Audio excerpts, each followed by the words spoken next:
we're in for a very interesting evening, a historical evening, and an evening that will bring many memories back to many of our viewers.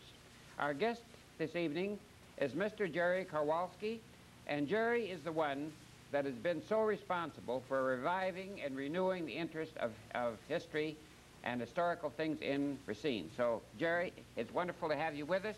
And just how did you get into this history of Racine? Well, I think it all began back in about 1971 when I found some old bottles. And while researching the history of the bottles, I found that there was a lot of interesting information about the city that I didn't know myself. And continuing on, I start gathering photographs and different literature, books, whatnot, and it just kind of evolved automatically. And of course, one thing involved another, and before long, right. the newspapers and the Historical Society and places like that became interested in your efforts, and now you're up to that you have literally hundreds of photographs that you have photographed yourself. And had you always been interested in photography? No, that's a recent acquisition. I was always scared of a camera, but I needed it in this field, so I went out and bought one. And of course, you developed to the point where you reproduce many beautiful, beautiful pictures, Jerry. Right. And you do have pictures. If any of our viewers that are watching this program this evening would like to have some of Jerry's pictures, just contact Jerry.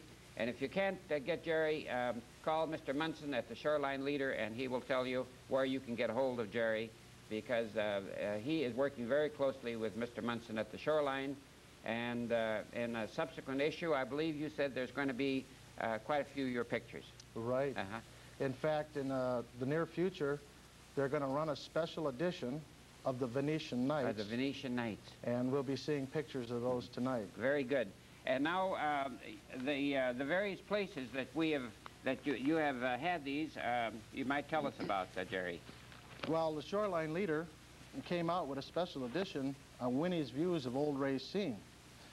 And it came out in October, and it showed pictures of all over the city of Racine. And this is a project the Shoreline Leader has been very interested in. Lately, there seems to be quite a bit of interest in the historical field. In the community newspaper, the Journal Times, there's a column written by John Van Til, an excellent historical writer. The Shoreline Leader, Al Streif here, has been doing some excellent historical articles, and I've been writing for the Racine newspaper, and I think people are just beginning to really get aware of all the historical background, and it's like a rebirth. A rebirth in Racine. Rebirth. And folks, if any of you have any old postal cards or any memorabilia that you think Jerry might be interested in, again, contact Jerry. His name will be flashed on the screen from time to time, and you can contact Jerry. You're listed in the telephone book, aren't you? Right. As Gerald Karwowski. And so with that, we're going to have to leave you, because I'm sure you're very anxious to see the beautiful pictures that Jerry will show us this evening. And here's a word from our sponsor, and we'll be right back.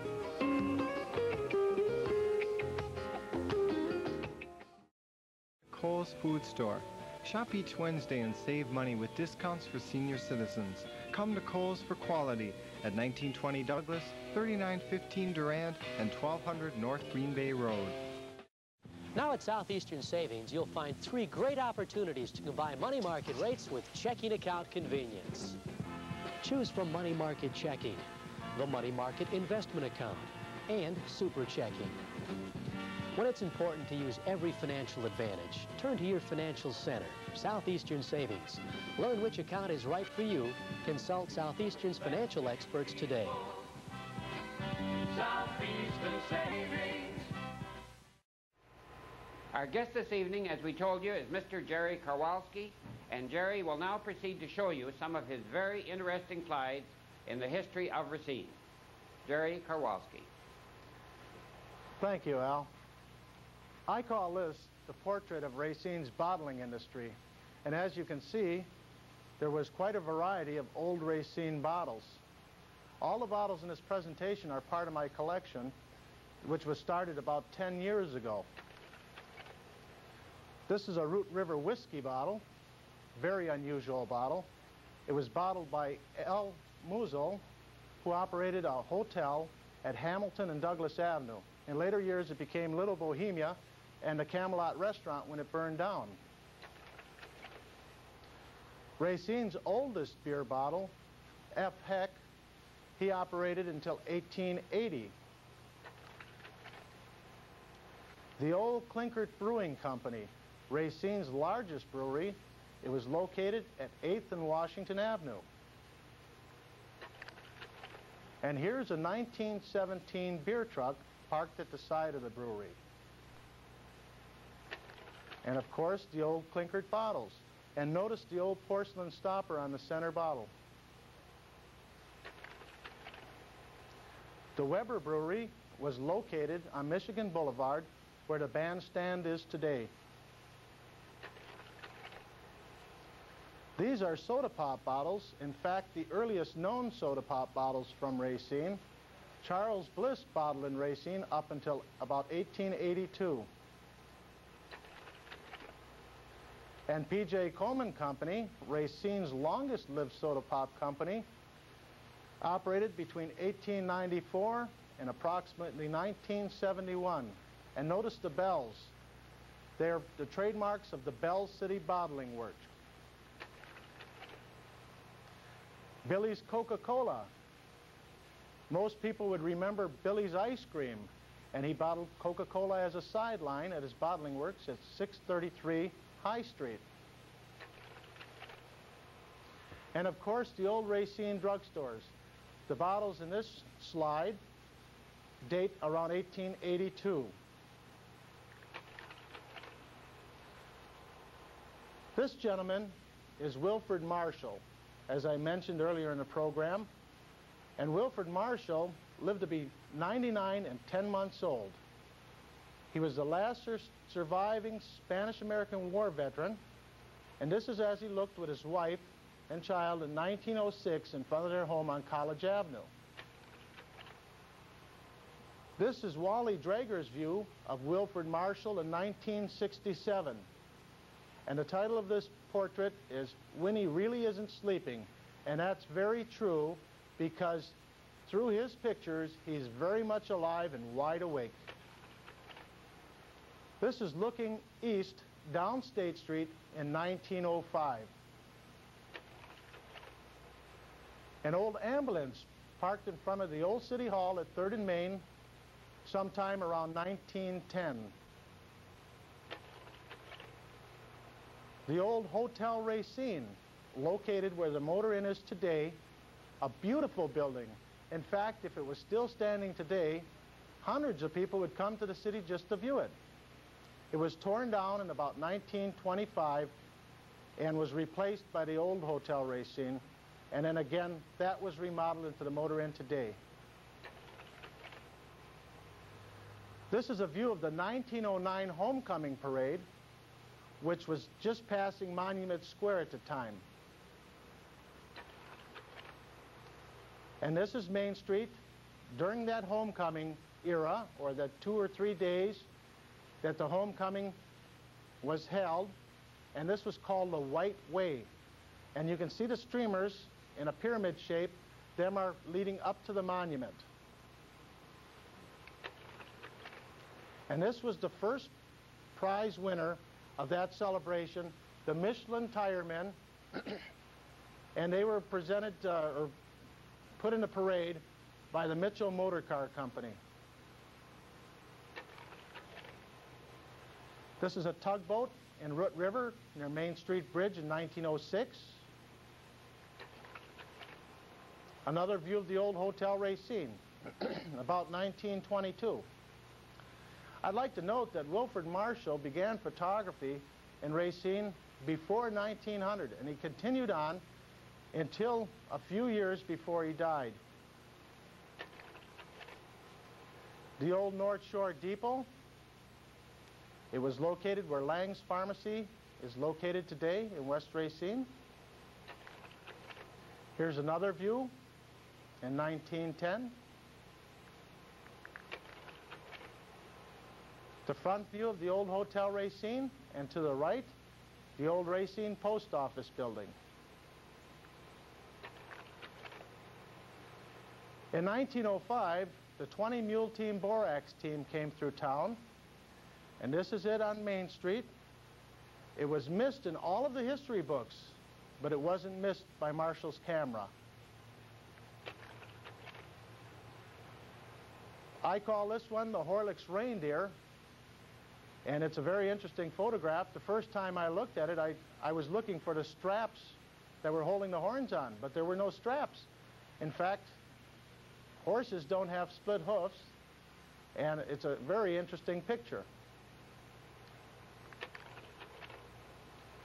A steam locomotive going over the old High Bridge, which was located just east of Memorial Drive. A train wreck at the junction, and the title of this, Disastrous Result of a Small Boy's Prank of Putting a Nut on the Rails. 1905 at Island Park. The Racine Boat Manufacturing Company, which was located on a root river just east of Marquette Street Bridge. The long building with the writing on the roof burned down in 1903. And the Ku Klux Klan parade of 1924. In fact, in the 1920s, one of the largest gatherings of Klans was held in Klans Park, which is Meadowbrook Country Club today. We'll get into the regular presentation. This is Captain Gilbert Knapp, and he was the founder of Racine. He came here in 1834. In the winter of 1836, they laid out the streets for the town of Racine.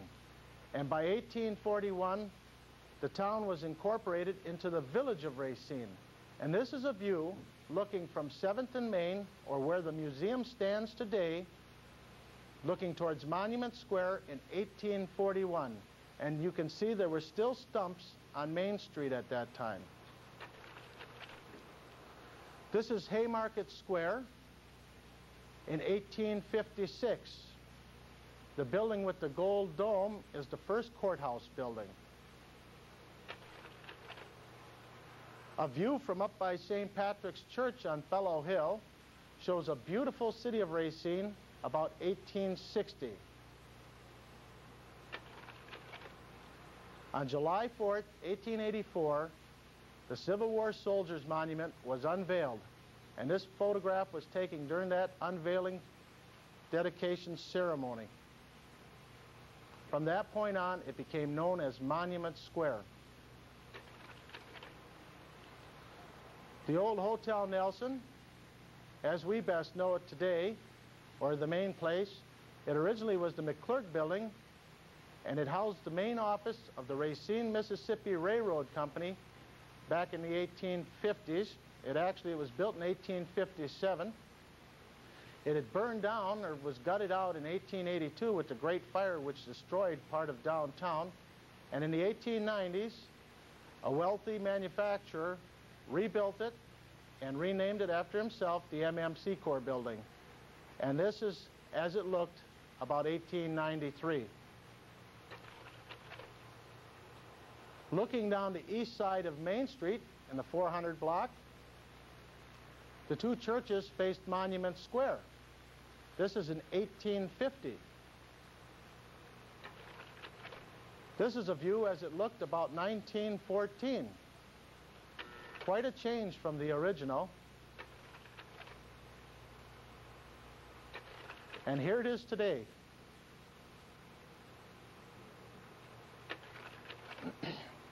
The old Racine Water Tower, or standpipe, was built in 1886. This is the way it looked for about 10 years.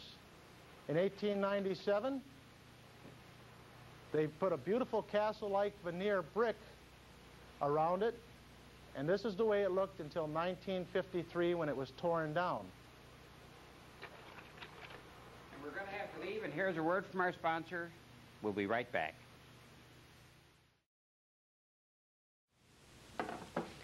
You know, checking has been getting better and better. And now, Southeastern Savings offers super checking. You'll find the features you want most. higher interest based on money market rates. Safety. All depositors are insured to $100,000 by the FSLIC. And availability. There's no limit to the number of checks you can write. Super checking. It's another new and vital money service available at Southeastern Savings. $2,500 opens your super checking account today and starts you on the road to smart money management.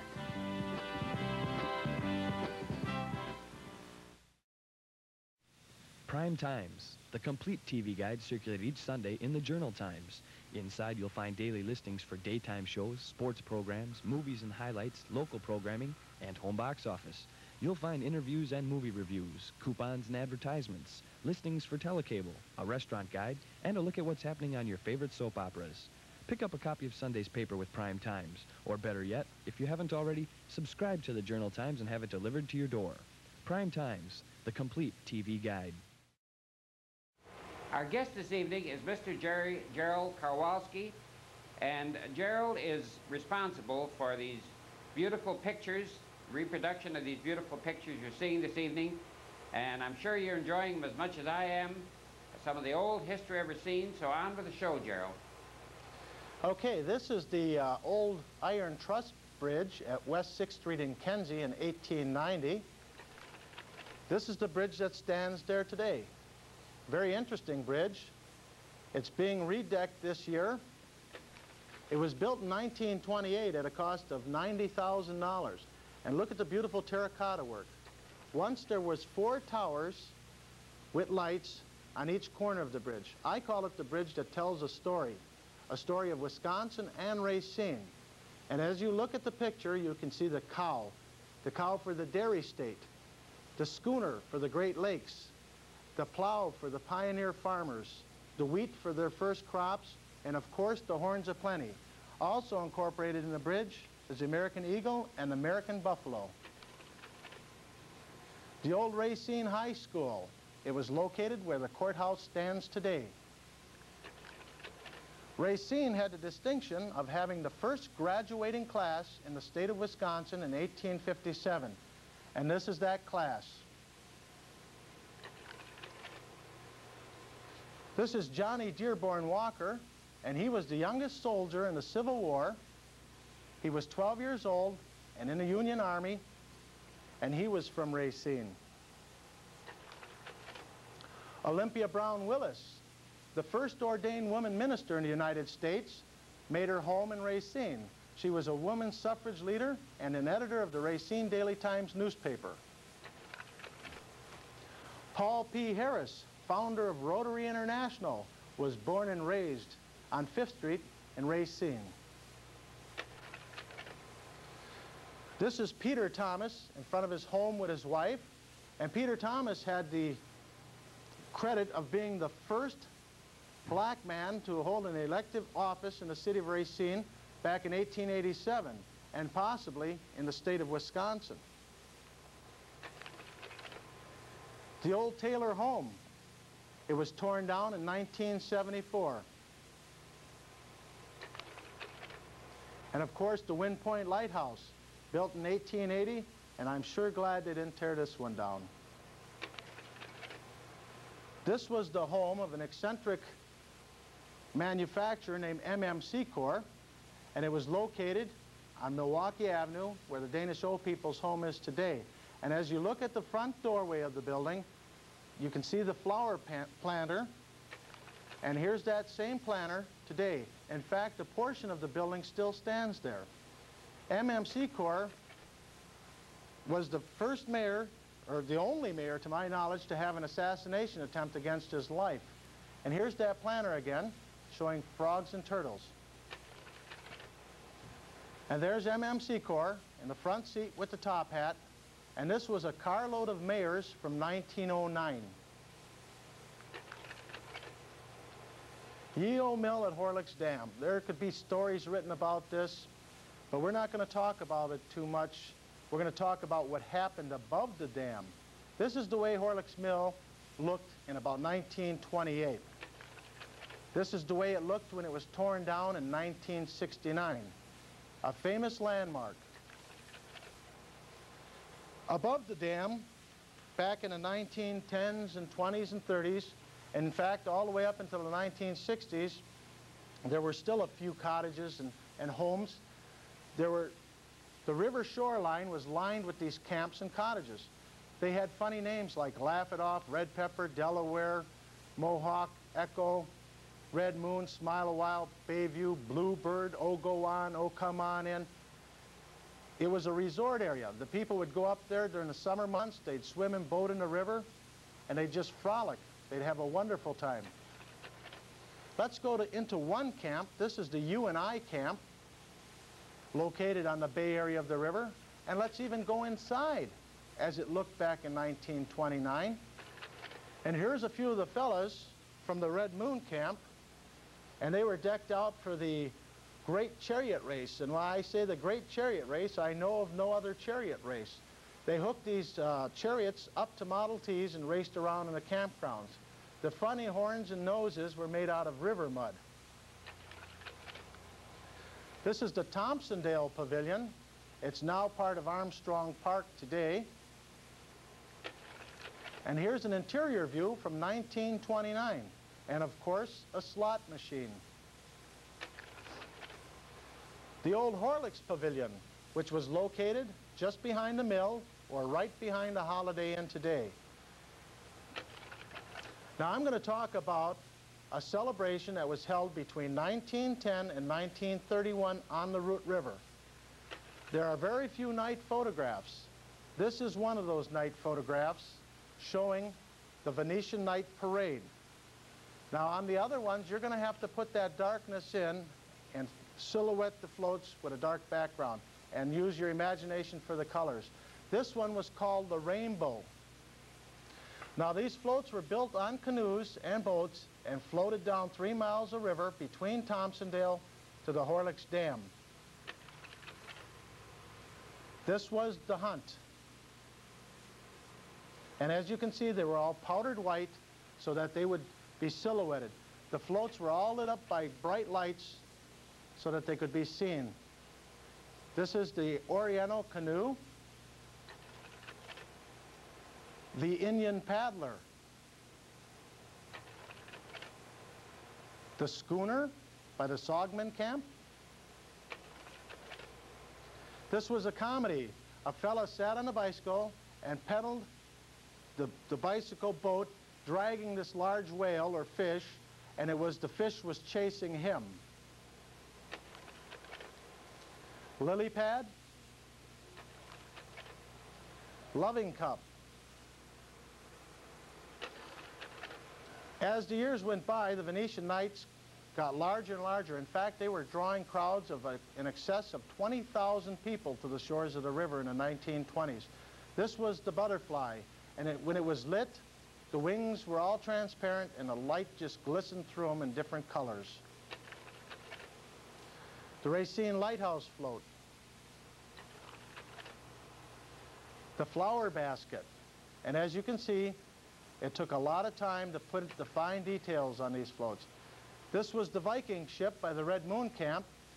The Red Moon Camp utilized a steel rowboat, and it was a boat that was used by most of the campers, and the name of that boat was the Poker Kitty, and it was purchased with the money from the Saturday night poker game. The Seagull. This was a first prize winning float. It was so well lit it gave the appearance that the bird was actually flying over the water. This was built by Joseph Stellick, and Joseph Stellick was called a master builder, and he was responsible for a lot of the beautiful mechanical floats. This also was a first prize winner, the Japanese garden float. Here's the Dutch windmill. The Zeppelin, or Airship Los Angeles. It gave the illusion that it was actually flying over the water, and it was a first prize winning float. The Banjo float. And Skyscraper. Skyscraper was built by Joe Stellick, and it was 36 feet tall and 18 feet square at the base. It had 2,000 hand-cut windows covered with tissue paper. It was lit up in the inside and silhouetted by lights on the outside. Tick away the time, or the clock. Joe Stellick stood inside, keeping exact time, swinging the pendulum, and gonging on the half hour, and, pardon me, chiming on the half hour and gonging on the hour. Well, Jerry, these floats of the Venetian Night are just beautiful, but we must break from a word, and here's a word from our sponsor. We'll be right back.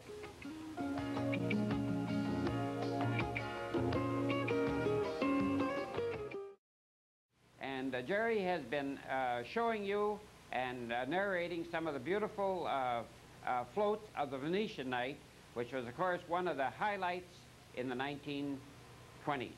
So on with the show, Jerry. This particular float was the Ferris wheel. It was 26 feet tall, and it actually turned around. The miniature radio station by the O Go On camp was a first prize winner, and inside the band shell, the Chuck Peterson Band. The Trail's End, the first prize winning float of 1931, beautiful float. And the E.O. Mill float, built by the Red Moon Camp. Frogs Under a Toadstool. Schulte's band dressed up as frogs under a toadstool. I always liked this one, but the next one is the best. The Brooklyn Bridge. It was 22 feet tall, 80 feet long. It was lit, the abutments were lit up from the inside. There was twinkling lights on the ropes, which were used for the cables, and them two square boxes on the span, when they were lit up, they were streetcars, and they went back and forth as the float went down the river. It took 25 people to lift it up and put it in the 8 canoes, and it must have been a trial to paddle it down the river. And the last slide is Racine's tribute to the Fair Lady in New York's harbor, the Statue of Liberty. And Eleanor Stellick portrayed the part. And could you imagine, in early August, at night, all lit up, floating 3 miles down the river, and bear in mind that Johnson's Wax hadn't discovered off yet. It must have been a trying experience. Imagine, Jerry. And now, as Jerry has been narrating these slides, I'm sure it has brought back many, many pleasant memories to all of you, and we want to thank Jerry Karwowski for coming and showing us these beautiful slides of the city of Racine in the early days, and the Venetian Night and all. And I'm sure you have been enjoying it as much as I have. And again, thank you very much, Jerry. And as we always say in Senior Citizens Forum, be good to one another. We'll see you next week at this very same time. And thank you for watching Senior Citizens Forum.